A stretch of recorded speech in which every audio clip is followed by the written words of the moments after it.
On va passer sur une petite vidéo d'Arte. Je dirais du Raptor sous morphine, et encore, elle était en accéléré, dis-toi là. Attends, fais voir. Ouais, elle était en 1,25. Quelle fatigance. Allez. Alors.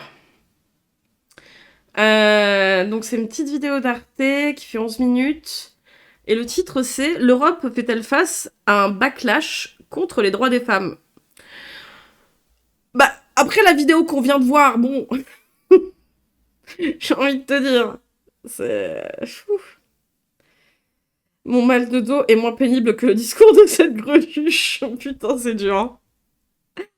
On va voir ce qu'il en est. Elle est sortie il y a 11 jours, je crois, la vidéo. Ouais, il y a 11 jours.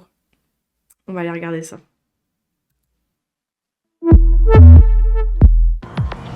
L'Europe championne de l'égalité femmes-hommes, mais pas question de remballer les banderoles. Montée de l'extrême droite, recul sur l'avortement, violence contre les femmes dans l'intimité du foyer ou l'anonymat des réseaux sociaux. En matière de droit, rien n'est jamais définitivement gagné. Alors, l'Europe fait-elle face à un backlash contre les droits des femmes ? Bah, franchement, vu toutes les conneries qu'on regarde, je veux dire, la parole des extrêmes droitardés se libère.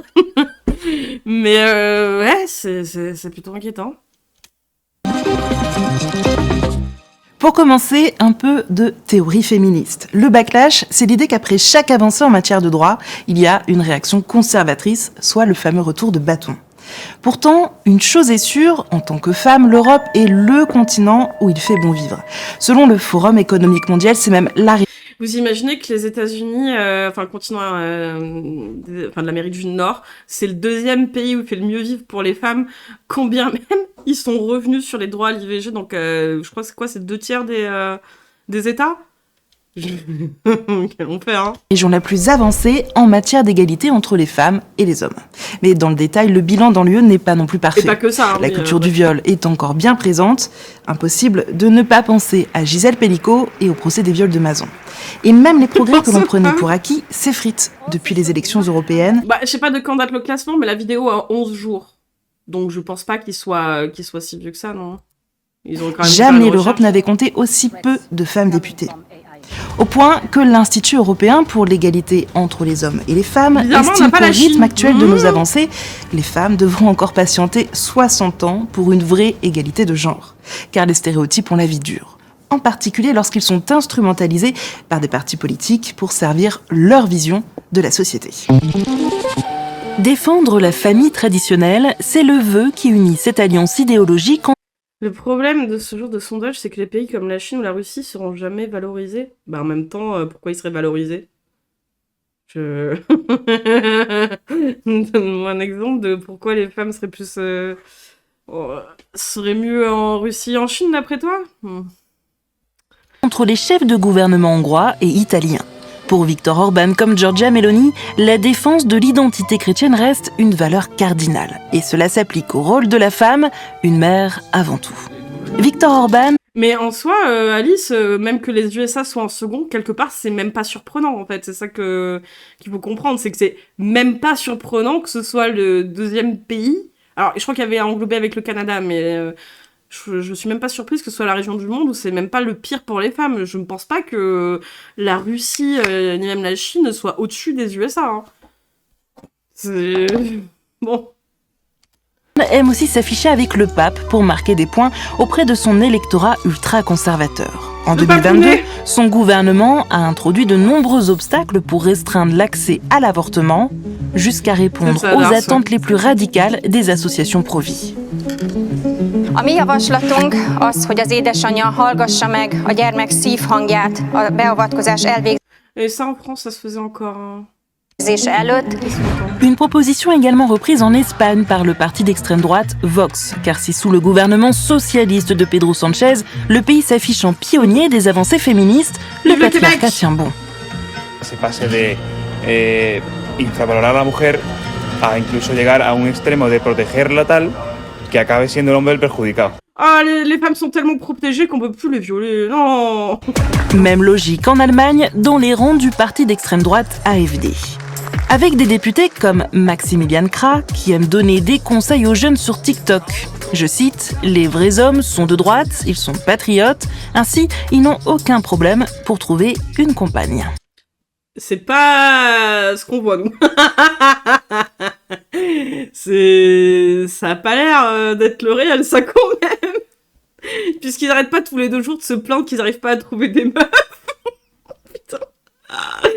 Oh.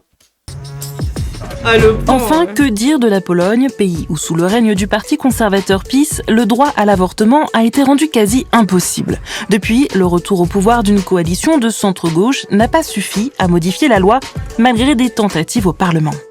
Rozmawiamy o życiu kobiet. La faute à l'obstruction de certains partis. Pourtant, dans ce pays de tradition catholique, une majorité de Polonais souhaite un plus grand accès à l'avortement, selon différents sondages. Tak, źle się z tym bardzo czuję, że nie znalazłem argumentów, które przekonałyby tych wszystkich, którzy zagłosowali inaczej niż ja. En Pologne, il n'est possible d'avorter qu'en cas de viol ou de danger pour la vie de la mère. Et le problème, c'est que lorsque des droits sont fragilisés... Le problème, c'est que déjà, va prouver que t'as été violée. L'enfer, quoi, putain. À ce point, il est difficile de les recouvrer totalement. Du moins, pas sans une longue bataille. Et ça, personne ne le sait mieux dans le pays que Justyna Wydryńska. En Europe, Justyna Wydryńska est la première militante des droits de l'homme condamnée pour avoir officiellement encouragé un avortement. Son crime, avoir envoyé par la poste des pilules abortives à une femme... Mais bien sûr que si, tu peux en parler, Alice. Ça n'empêche pas d'en parler, en fait. Ça reste quand même... ça reste quand même... Femme enceinte, victime de violences domestiques.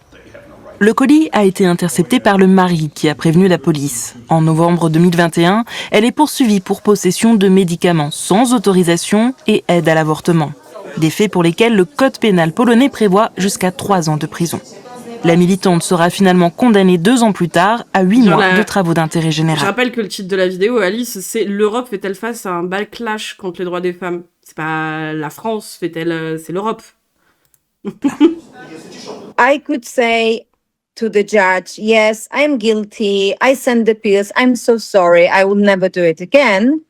But I couldn't do it. I would lie to all the years I spent helping other people to give them information about how to get abortion in this country, in Poland. And I will betray all my beliefs. Début 2025, une cour d'appel a annulé la condamnation de Justyna Wydryńska, reconnaissant que le premier juge de l'affaire avait fait preuve de partialité. I am not happy. Absolutely, I'm not. Because I had a feeling that my government is trying to solve issues in the court by my case, for example. And I am kind of in part of the game, which rules I don't know. Aujourd'hui, les militantes féministes polonaises déplorent que le gouvernement de Donald Tusk ne tienne pas ses promesses. From our point of view and the point of view of people who need abortions, nothing has changed. We have the same prosecutors, the same judges, the same politicians, and in the parliament there are 3 bills which could solve the problem easily. But Donald Tusk decided to stop these discussions in the parliament till the presidential elections, because it's not worth to discuss about it right now. Mais la lutte continue. Le 8 mars, Journée internationale des droits des femmes, le premier centre d'avortement polonais, à Botak, géré par l'association de Justyna Wydryńska, ouvre ses portes à Varsovie. Une démarche militante qui s'inscrit dans le cadre de la loi pour en tester les limites. On le sait, l'avortement est un sujet clivant dans certaines sociétés. Mais cette offensive touche aussi des thématiques qui devraient pourtant mettre tout le monde d'accord. La preuve, avec la Convention d'Istanbul. Ce traité international offre un cadre juridique complet pour lutter contre les violences faites aux femmes, en particulier les violences domestiques. Le texte a été signé et mis en application par 39 pays, mais dans l'UE, certains ne l'ont toujours pas ratifié, comme la Lituanie, la Bulgarie, la Hongrie, la République tchèque et la Slovaquie. Car pour qualifier ces violences, la Convention d'Istanbul parle de violences de genre, soit des violences ciblant spécifiquement les femmes. Une notion perçue par ces pays comme une arme idéologique qui remet en question le modèle de la famille traditionnelle. Cette vision de la société où la femme doit avant tout obéissance à son mari, on la retrouve aussi en ligne, sur les réseaux sociaux, de manière beaucoup plus violente et décomplexée. On en a parlé avec Ekaterina Filep. Elle est membre de Resist, un réseau de chercheurs européens qui enquêtent sur ces discours ciblant les droits des femmes. Des discours masculinistes qui n'ont rien d'anecdotique. What has been remarked is exactly the growth of masculinist networks, hostile narratives about women.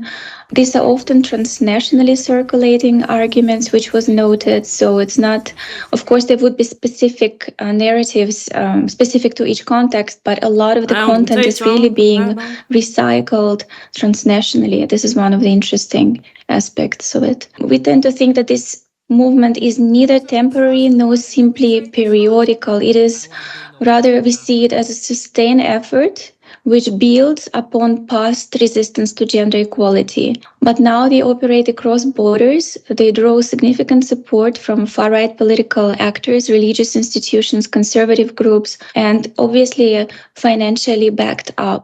Et tout ça n'est pas sans conséquence, en particulier sur les plus jeunes, les plus exposés à ces opérations d'influence. Résultat, comparé à leurs aînés, leur vision du rôle de la femme est beaucoup moins progressiste. Quand on leur demande par exemple si l'égalité des droits entre les femmes et les hommes a suffisamment progressé, 57% des 18-25 ans et 60% des 25-45 ans dans le monde considèrent que oui. Pour la génération des baby-boomers, les plus de 65 ans, ils ne sont que 43%. Les jeunes considèrent même majoritairement qu'on en demande un peu trop aux hommes par souci d'égalité. C'est le cas de 54% de la génération Z et de 57% des millennials.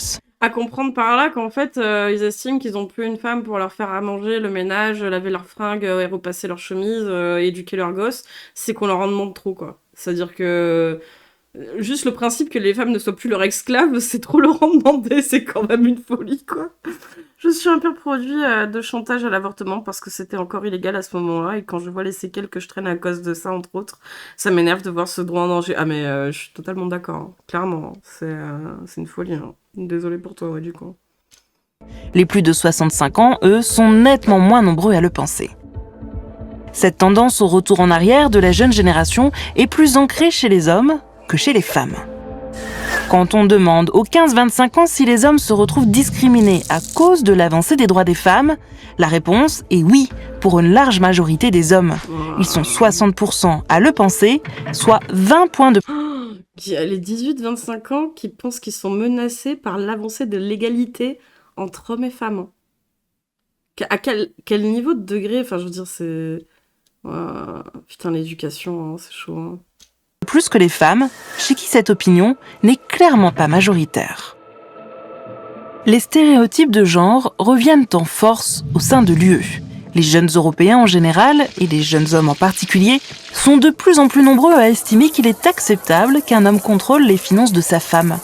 Ce sentiment est même majoritaire. La discrimination positive envers les femmes de quoi, en fait?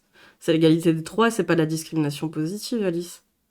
Enfin, je veux dire, le problème, ça vient, à mon avis, de l'éducation de leurs parents qui n'ont pas bien assez expliqué ce que c'était, parce que... Putain, mais quel enfer, quoi. Chez les hommes de moins de 45 ans. Même constat concernant les violences faites aux femmes, mais dans des proportions moindres. Il n'empêche, près d'un homme européen sur 5, âgé de 25 à 45 ans, estime que les violences domestiques sont une affaire privée. Oh. Putain. Une affaire, donc, qu'il convient de régler uniquement au sein de la famille. Eh ben, super, hein. Ce backlash, ce retour de bâton, il s'explique aussi par cette impression que le sujet de l'égalité des genres, on en parle un peu trop, tout le temps. Qu'après tout, dans un monde cerné par les conflits, il y a des choses bien plus importantes et que les femmes ne sont pas si mal loties. Cette lassitude a un nom, on parle de gender fatigue. Mais elle oublie que l'atteinte aux droits des femmes, c'est aussi une atteinte aux droits humains. Et c'est souvent le point de départ de plus grandes restrictions de liberté pour l'ensemble de la population. Reste que pour notre experte, il ne faut pas perdre de vue les avancées bien réelles. I think in this climate, when we talk so much about the negative impact of anti-gender, it's also important to acknowledge the people who are doing a lot of work despite feeling a lot of psychological pressure and fear and threats and burnout. There is still a lot of work going on. So I think it's important to still celebrate the small victories or the consistent work that the people are doing to oppose anti-gender. Une note d'espoir pour conclure, et pour ceux qui souhaitent prolonger la réflexion, je vous conseille notre série documentaire Viril. Questionner notre vision de la virilité en évitant les poncifs, ça ne fait pas de mal. C'est à retrouver sur YouTube et arte.tv. Bon visionnage, tchuss, YouTube. À bientôt. Ok. Putain, sacrée sauce. C'est... Waouh. C'est quand... Enfin, effectivement, c'est un retour, et d'autant plus maintenant qu'il y a des supports comme Internet, je veux dire, pour le meilleur et pour le pire, Internet. Hein. Mais c'est que c'est... Enfin, des discours qu'on entend, des mecs qui tiennent des discours pareils puissent comme ça proliférer autant et chier, je veux dire, sur 50% de la population, et plus, hein. Parce que si toi, pas homme viril, si toi, homme soja, tu es aussi une merde, donc...